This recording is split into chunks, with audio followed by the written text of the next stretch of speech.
Hey guys, it's Lorenzo again. Okay, so I went ahead and removed the decaying roots from my Phalaenopsis orchid. I also disinfected the root system with a 3% hydrogen peroxide mix, and I let the orchid sit in the sink for a few minutes so it can disinfect, and then I rinsed them off, and it's now ready to go. Also, I went ahead and removed the flower spike. It was right here. I used my clippers to go ahead and remove that as close to the base as possible. It wasn't the best cut, but I will probably go back and clean that up, and then I'm going to put a little bit of cinnamon right on the tip of the spike where I removed it, just to dry it out and use that as an antibacterial remedy for that wound. But pretty much this orchid is ready to go. I'm also going to use the same pot. I decided to use the same pot. The only other pot that I had was this smaller 4-inch slatted pot. I found that to be too small in comparison to the root system, so the original pot seems to work just nice. The original pot also did not have holes for aeration on the side, so on the break I went ahead and drilled some holes in there. I used just a wood bit on my drill, and that works really quick. And so you can see I put all these holes in it. Rinsed out the pot. I used some hydrogen peroxide to disinfect it so it's ready to go. Okay, so since the holes at the bottom of the pot are a little bit big, the pine bark mix would probably not be a good first layer.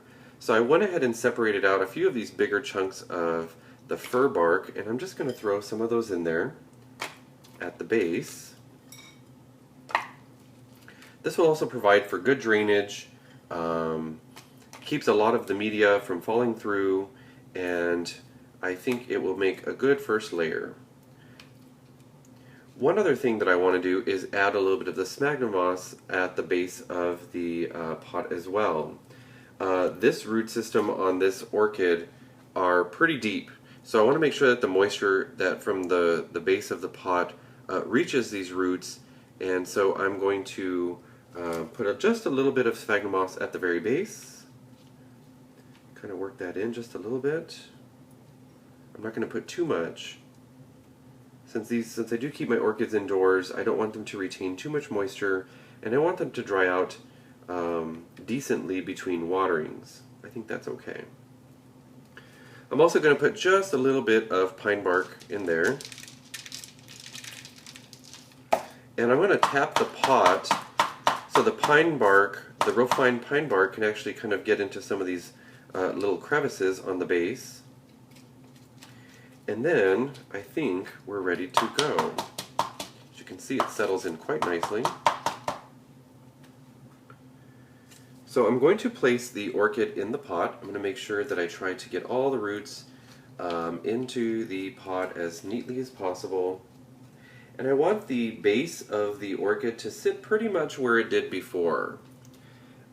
Because the roots were grown in this pot, it seems to already take that shape, so it's not too difficult here.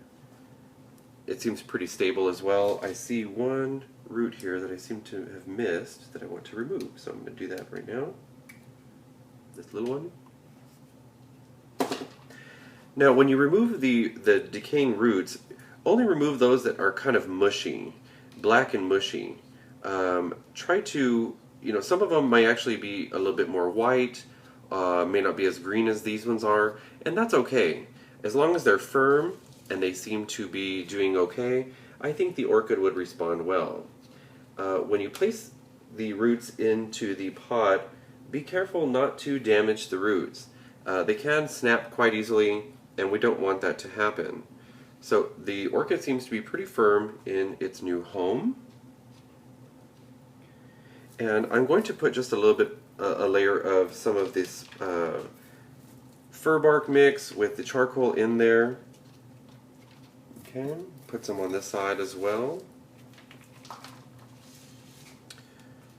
Okay.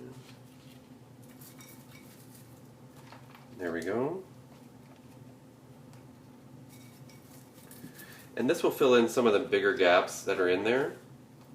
Like right under here, there's some big gaps. Okay. I'm going to throw a little bit of sphagnum moss in there as well, just so there's some moisture. Okay, that one's a little bit too stringy. And feel free to be a little bit liberal with it.